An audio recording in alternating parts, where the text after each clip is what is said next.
మీరు మకర రాశిలో జన్మించారా? అయితే ఈ వీడియో చివరి వరకు చూసే ప్రయత్నం చేయండి.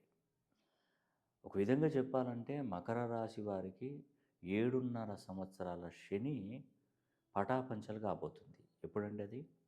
జనవరి 10వ తారీఖున ఈ ఏలినాటి శని 7.5 సంవత్సరాలు సాడే సాత్ అనేది ఆ మకర రాశి వారికి ఇక కంప్లీట్ అయిపోతుంది. అయితే శనికొక మంచి గుణం ఉంటుందండి. అదేంటంటే పోతూ పోతూ ఈ మకర రాశి వారికి ఏదైనా ఒక మంచి చేసి వెళ్తారు.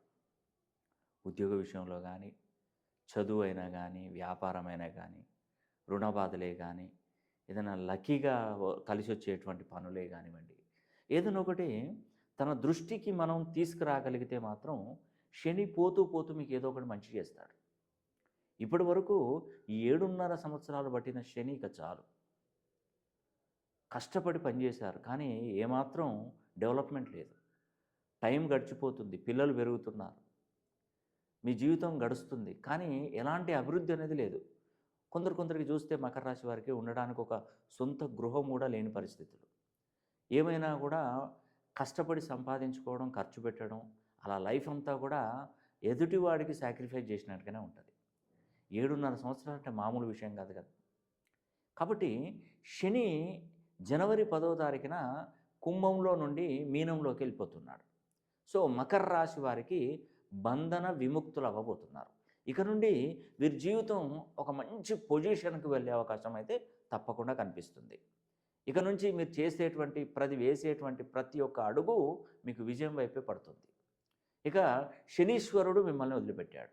మీరు చేయవలసిందల్లా ఒకే ఒక్క కార్యక్రమం. జనవరి 10వ తారీఖున మీరు శని హోమం జరిపించుకోండి. ఇప్పుడు మనం ఏదైనా ఊరికి వెళ్తున్నాం, ఏదైనా విదేశాలకు వెళ్తున్నాం, వెళ్ళినప్పుడు తనతో పాటు మనం వెళ్ళి తనకు సెండ్ ఆఫ్ కనుక ఇచ్చినట్టయితే శని దృష్టిలోకి వస్తాం మనం. ఇతని మన వరకు మనను సాగదొలడానికి నా దగ్గరకు వచ్చాడు అనే ఒక దృష్టి అనేది అతని మీద ఉంటుంది. కాబట్టి ఇది ఒక మంచి చక్కటి అవకాశం. మీరు జనవరి 10వ తారీఖున శని హోమం జరిపించుకోండి. మీ పేరు గోత్రనామాలు మాకు పంపించినట్టయితే శని హోమం జరిపించి ఆ కంకణాన్ని మీకు అందజేస్తాము.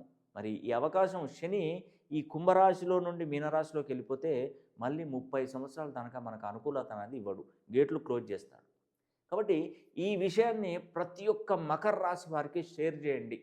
ఖచ్చితంగా వాళ్ళు శని హోమం జరిపించుకుంటారా. నా ఒక అడ్వైజ్ ఏంటంటే మకర రాశి వారనే కాదండి, 12 రాశుల వాళ్ళు శని హోమం జరిపించుకోవాలి. మళ్ళీ ఫ్యూచర్లో వాళ్ళకు శని ప్రభావం రాకుండా ఆ శనీశ్వరుడు అనుగ్రహం